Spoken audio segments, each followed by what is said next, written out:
Good evening, folks. Welcome to Black Star, Still Rising, sponsored by the Black Star Project in memory of the founder, and that's Philip Jackson, who founded Black Star and said, learn or what? Or die. Yeah, educate. Educate or die. All right. In a few minutes, I'm going to introduce a great guest we have tonight, but a couple of shout outs. I like to do those early so I don't forget. First of all, to our studio producers, Imani Payne and Rocio Santos. They make everything happen for us and make everything happen smoothly. Thank you guys for doing everything that you do for me. Also, special shout out to Gloria Smith, the executive director of the Black Star Project. And I have to also give a shout out to some other supporters, and that would be the Atlas senior facilities at 79th and Cregier. All you Atlas folks, raise your hand, shout out. Good to see you. Glad you're seeing us tonight. Our folks at the Kroc Center, and also the editor, publisher of the current magazines, Miss Lisa Dawn Taylor. Tonight, exciting guest. Don't get too excited when I say his name. His name is Michael Roundtree. And you should know this. His uncle was Shaft 1. Samuel Jackson, Morehouse man, Shaft 2. Michael will be Shaft 3. The first brother to wear dreadlocks will be Shaft. And I'm telling the truth. He's a real relative of the Shaft, but we're going to not get Michael, Director of Operations at Black Star Project. Tell us a little bit about your work. But first, tell us a little bit about your background. Chicago, born, raised. Go ahead. Yeah. So, as you stated, from here in Chicago. Okay. Was raised on the 89th block of Wallace. Oh, we know that. And stayed there maybe until 2003, 2004. What grammar school? Exactly. Which grammar school did you go to? I went to Turner Drew Language Academy. Okay. Right there in Princeton Park. We know Princeton Park, yes. Yeah, and then I went on to high school where? So my mom moved me down to Atlanta between, I guess, elementary school and middle school. Okay. So I did middle school and high school down in Atlanta proper, and find myself doing chemistry and mathematics at Morehouse College. Well, you know, you got a big cheering sect. All you Morehouse guys, raise your hand.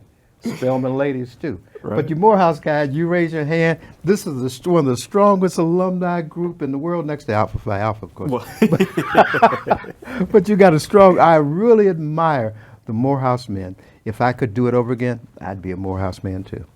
But go ahead, Michael, tell us a little bit more about your training in the sciences. Yeah, so, at Morehouse was able to do research in theoretical chemistry and theoretical physics. And under the purview of Dr. John Hall, he actually was the third or fourth Black graduate from Harvard's chemistry department with a PhD. What a background. And so he had me here back in Chicago, actually, while I was enrolled at Morehouse doing research at the University of Chicago. Okay. And it's kind of where my interaction with the Black Star Project starts, as Raheem Cooper Thomas, the accountant for the Black Star, to my Morehouse brother as well. And so, a little fraternity going on there, right? Yeah, a little bit, if you will. We Morehouse folks like to pride ourselves on being in the community. Yes. We do a lot of community work. In the community and of the community. That's exactly right. And so, Raheem and I started working with Miss Gloria on the accounting and operations, a little bit of the programming for the Black Star Project, and that's where I find myself now. So I travel back and forth between Atlanta and here, and it's been a great experience thus far. Well, I asked Gloria a little bit about your title. She said Director of Operations. But she says, how many hats do you guys really wear? You wear a number of hats. In a nonprofit organization, you probably wear 10 hats and do a number of things, some specialty. But tell me a little bit of what you do as Director of Operations. Sure. So I'm involved in the writing of the grants for the organization alongside Ms. Gloria, our Executive Director. We have a few state grants, that require us to do expense allocations on a monthly basis. I'm Is that the involved. Green Lab grants that I think you mentioned? Yeah, Okay, so the Museum okay. of Science and Industry. Tell us a little about your interaction, collaboration with the Museum of Science and Industry. Sure. So that was a great opportunity actually afforded to us through a connection we made at the Chicago Defenders VIP breathix for their Bud Billiken parade. That's my alma And- mater. Right. Yeah. And so we met a director there at MSI who mentioned this grant opportunity and that they were interested in engaging not just the Black Star but the Greater South Side and Greater West Side, and so we put our hat into the ring, and we're given a grant application to work in West Garfield Park, and so we're opening up a Saturday university. In coordination with Heffron Elementary School. And where's that going to be? Give us an address and give us a little information about that. Yeah, Tell so me what that's you'll be doing. Yes, go ahead, please. It's like 4409 West Wilcox. Okay. And there at Heffron, our goal is two-pointed. First is programming, directly working with the students. So we're working with another grassroots organization, Earth Remedies, who will be working with the students on the different earth cycles, the different environmental cycles, going out into the environment, looking at the different ecological things that they can find. And so the purpose of this is to get the let students. me stop. Give me a little bit about what age group, who you're certainly. trying to attract, and what will they do in the programs. Go ahead, please. Right, Yeah. and so this is primarily going to be for 4th through 8th graders. 4th through 8th. And Go those ahead. students will be, again, going out into the community, learning a bit about the ecology of their locality. Now, you don't normally think about ecology on the west side, right? No, not you normally. don't know. Why is it, what will they be looking for that's kind of different than, Yeah. So understanding the different flora and fauna that exists there. that's the flowers and the birds and the bees? Directly, Okay. because there are some birds that differ from, not necessarily pigeons. geographically here. Right, you see a lot more pigeons No on the pigeons north and side, sparrows. right? Yeah, than you do, for instance, on the south side, on Right, the west. And so, okay. so it is interesting. But having the students go out and pay attention to those differences and being able to quantify and qualify what those differences are is something that's Well, important. how do you qualify? And quantifying, you numbering, you taking numbers, how you see in a certain geographical area? Exactly. Well, okay. And you qualify it by describing the types of Okay. birds that you see, the types of flowers that you see. Okay. And then we can take you to a conservatory on the west side and see Oh, perhaps. Garfield Conservatory. Exactly. Yes, and we can yes. show you a different array of species, flowers that Especially exist in birds. yeah. Okay. Yeah, so it's about the cultural immersion, but also increasing the scientific literacy of the group, right? Normally, we can take on these academic tasks, and it's in a textbook. There's somewhat of a disconnect in trying to captivate the attention of the students. That's what I was now. going to ask you. What excites them when you get them into it? Are you surprised at their reactions? What do they react to? Well, kids love tactile things. They love Okay. having their hands on it. They love being able to see it. Reading is a very fundamental skill, but it's different getting them out into the community and actually seeing these things, creating their own projects, learning from a hands-on and a project-based type of system as opposed to the normative sitting down and lecturing type of system. You see, I've got to tell some of these people to get your pencil and paper out because we're going to give you some information, and Michael's going to give you some information that you want to have for follow-up. Do you want to give a quick ad for where, how to get in contact, and with whom? Certainly. So the blackstarproject.org, that's our website. And we recommend you go there. We have forms for sign up. We have information on the different programs that we have going on. We have a phone number where you can call our office. And what is that? That phone number is 773-285-9600. Report it one more time. 773-285-9600. I'm going to tell you a secret between Michael and I. He didn't know what the phone number was because he never calls himself, right? Right, Well, right. You have to look up. We have to look it up and write it down I because got to it's think about my phone number. Yeah, go ahead. It's important, and most people do emails, and we have a lot of folks that stop Yeah. by our mainstream office there on 35th and King. Okay. And so these are all different pathways Wait a minute. that You folks said can take. 35th and King. Is that the same as Philip Jackson Parkway? Exactly. Okay, Yes. I want to it make was- sure I have the place right. Yeah, no, that's exactly it. It was named that. I believe we had that ceremony Just 2 about years 2 ago. years ago. I was there for that. Yeah, Very precisely it. important event. Very important event. Go ahead and continue. Tell us about the story and the locations, because some you do at what you call the mainstream site. Yes. Tell us about what you do there, and then you're going to introduce a little bit about the Maywood site, right? Am I Certainly. correct? Okay, go ahead, please. Right. So at our main site on 35th and King Drive, we have a Freedom Jackson Freedom School that will be starting. We have actually a parent orientation this Friday between the hours of 4 p.m. and 7 p.m. That's the open house this Friday. Okay, Yep, go ahead. that's our open house.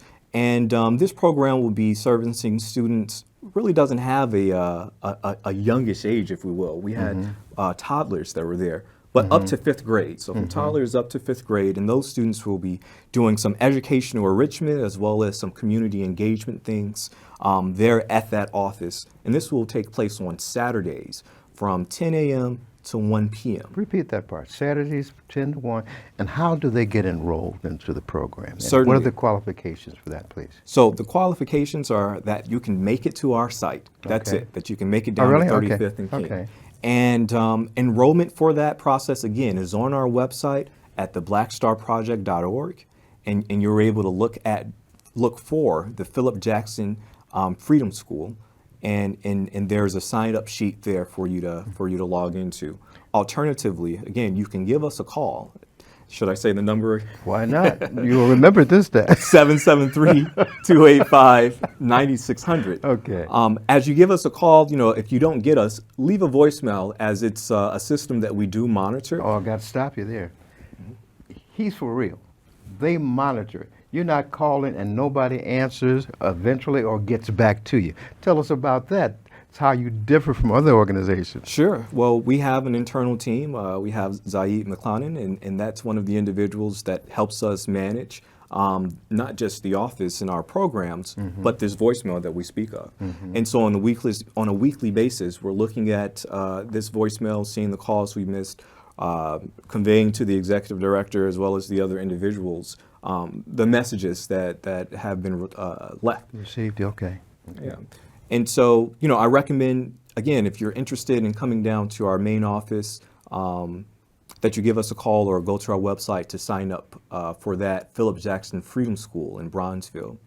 The second site that we're hosting is going to be out in Maywood. The address for that is 921 9th Ave, and that's going to be at the Kimberly Lightford Park District. It's a recreation center named after the majority state whip. And the one that's been such a big support Yes. to the Black Star Project over the years. Yeah, over a decade. Yes. We have been in coordination with Kimberly Lightford in doing this Saturday University right there in Maywood. Now, it's the same age for the Maywood site, or are there different age groups for that? Great question. So the Maywood site is from 5th grade to 8th grade. Okay. So a little bit older folks, but we have had some younger folks come out there. And we've had some individuals in high school as well.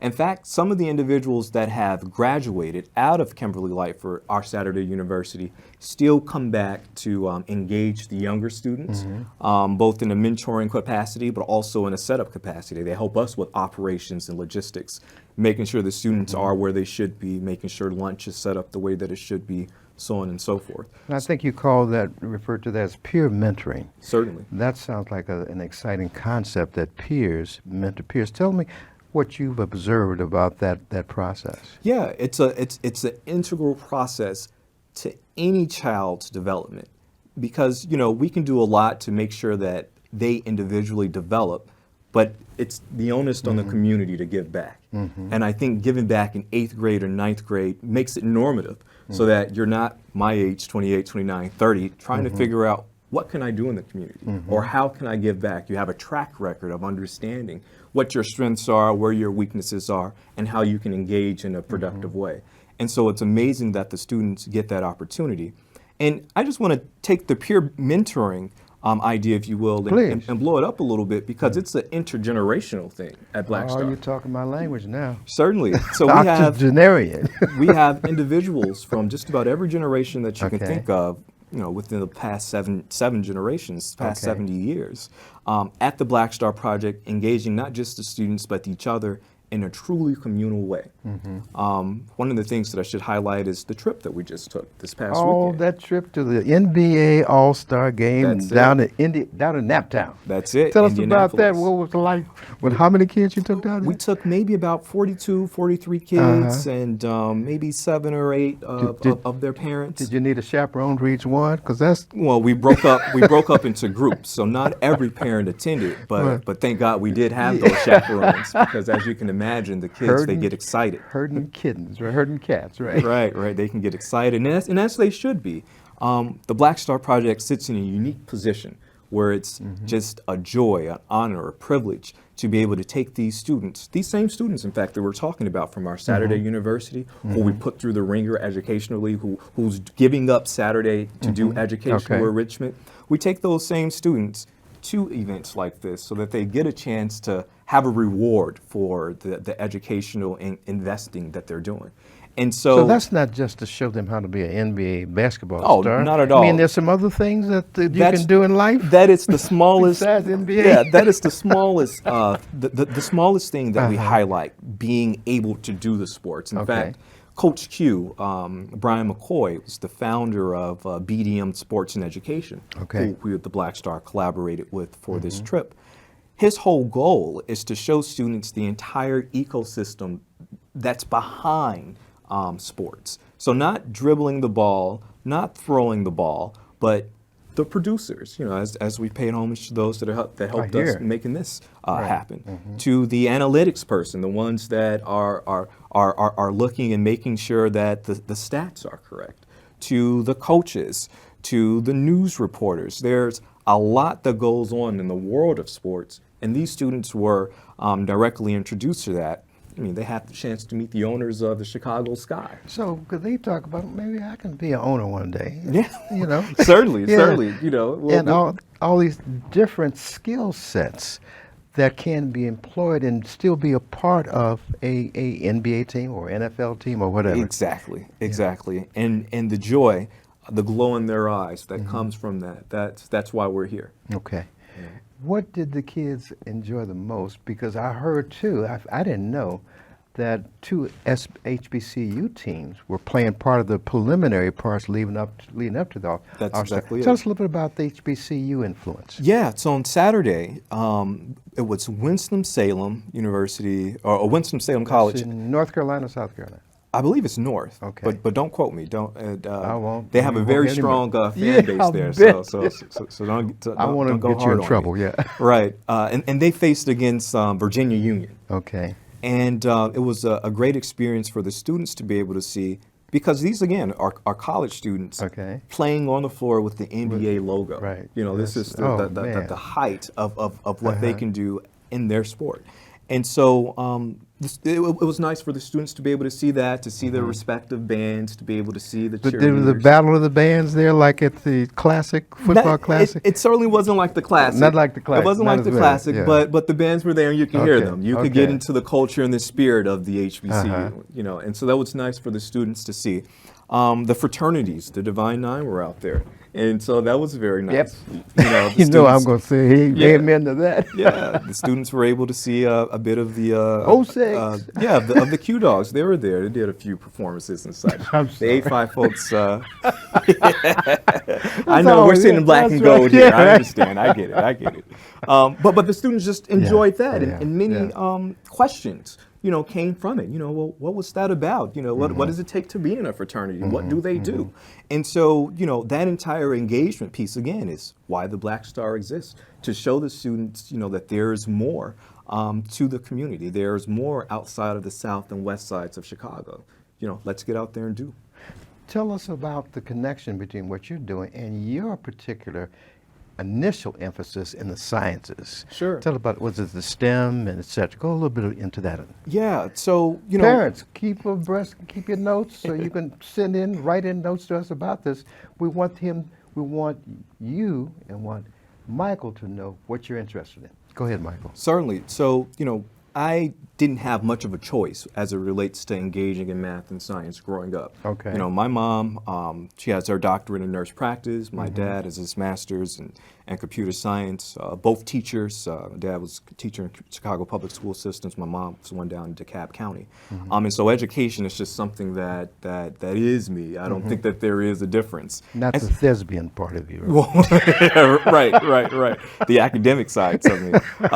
And so it fits naturally in with this mantra that Philip cultivated, the educate or die, because that's what it was like in my house. You know, around progress report, time, report card time. And so, it fits nicely in, and it's nice to be in a place that values education, that's going to say, yeah, it's nice to do the fun stuff, but understand why you're here. There isn't a meeting that we have where Ms. Gloria is handing out a book to someone, and we have tons of them in the office, and we're consistently replenishing them because she's always hanging them out. Her auntie's book? Which one is that? That's the one, her auntie, golly, how can I forget her? But anyway, I'll get back to that. Sure. Yeah, well, I if we do speak of family, I know Dr. Vincent Harding, she talks a lot about him. His wife, yeah, right. Yeah, and so the students know of that and know of Miss Gloria's family's rich history, and that was another highlight of the trip. When we're busting from place to place, we have our trivia time, and we have the students. On the bus? Okay. Yeah, and we have the students come up with some of the questions, and I can, probably say that I learned that Martin Luther King's first name was really Michael. At one time. Yeah, Luther King. You're proud of that. Yeah, didn't even know. But we had an 8-year-old student on the bus come up and present that trivia question. Yeah, what was Martin Luther King's first name? What was his real name? And so, those types of educational experiences and immersions, that's what the Black Star, again, is about. Give some of these folks, these parents, grandparents, etc., the information, how they can get involved and get their grandchild, their child involved. Tell us a little bit about that. Yeah, so certainly, I can't say enough. Our website, theblackstarproject.org, is really the central hub that you want to go to see what we have going on, to be able to sign up for the programs that we have going on as well. I also can't highlight enough, giving us a ring. Miss Gloria has been at this grassroots thing for a while, and she loves that personal touch. She loves being able to have conversations with individuals, have you down at our office, have you at our programs. And so the idea is just to get engaged with us, learn what we're doing from our website, and come out to our events. We have a lot of different community partners as well, so we always are highlighting what the different folks are doing, whether it's the Chicago Defender Charities, whether it's from Anything Sweet Essentials, that's a store that's directly next to us that partners with us. Yeah. And so please just come on down, 3509 South King Drive. That's where we are. I want you to talk about, too, the role of seniors like me, the octogenarians and the septuagenarians, and the volunteerism, because I come from a background with AERP, who used to previously be the sponsor of this program, and what there is for people my age to do and get involved, because it's more than just being there or reading to them or whatever. Tell us what seniors can do. Yeah, so everything that we've spoke of today, whether it's going to the trip, being a chaperone, the NBA All-Star, whether it is the educational enrichment, if you want to teach a class, if you have a workshop that you'd like to do. Like what could they do? Somebody who's been in the field, whatever field, what kind of workshops could they do? Well, we've had individuals come in and do math workshops. Okay. So you can come in. Make math interesting? Yeah, make math interesting. Even algebra? Especially algebra.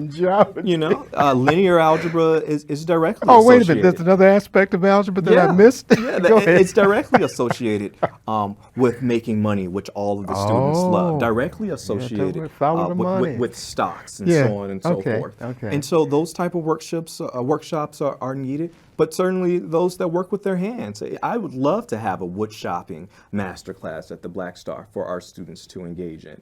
And so the goal is, whatever skill set you have, if you believe it's useful for the students, come have a conversation with us. Allow us to put together a project or a plan, because the students certainly need the engagement. We have families that are hungry for the engagement, that are looking for different things to do, not just on Saturdays or on Tuesdays when we do our programming, but for the entirety of the week. Well, my time mentoring second graders, teaching second graders, was a very gratifying program, experience for me. So all you other seniors, not elderly, but elders. Now is one of the times, this is one of the occasions that you can get some more gratification and know how important your life is and the contributions that you have and still have to offer. That's exactly it. And it's not just about those younger kids too. You know, you can pour into individuals like myself and the other staff members at the Black Star Project. It truly is an intergenerational project that we have going on there. Repeat we welcome the them phone all. number again and what time they can call and come down for the open house. Please give us that information again. Sure. Our phone number is 773-285-9600. We're having an open house at our Bronzeville location. Tomorrow? Tomorrow, Friday. What time? 4 p.m. to 7 p.m. Okay, that's a good time. Everybody who take off from work early if you have to, but it's going to be a little refreshments there. Yeah, certainly. There'll be refreshments. We'll have a parent coach. We'll have engagement from our Love Institute fellow. And we'll even be doing some vision boarding there on site. So certainly come in. I can tell you right now, I'm so happy to have introduced you first to Shaft 3. Samuel Jackson would be proud of his alumni brother. I can see, boy, oh boy, I've seen Shaft 1, I've seen Shaft 2, and now I'm looking forward to Shaft 3. Get some more lessons first, all right? Okay? For sure, got to get the acting in. Yeah, it's been great having you, and I want to thank again Imani and Rocio for putting on a great presentation and allowing us to be able to hear us and to just a comfortable atmosphere. Look forward to us next Thursday, same time, 6 o'clock, same station, Channel 21, and CAN TV. Thank you for coming out. You folks at Kroc, you folks at the Atlas Center, keep coming out. Now's your time to come and talk to Gloria and talk to Michael about how you can contribute to your community. I want to thank you so much for joining us. Michael, you get the last word. Oh, thank you for having me. It's been a pleasure. You want to say anything about Morehouse? Oh, well, we're always here for it. All right. That's love. That's love. Thank you, folks, for letting us come here today.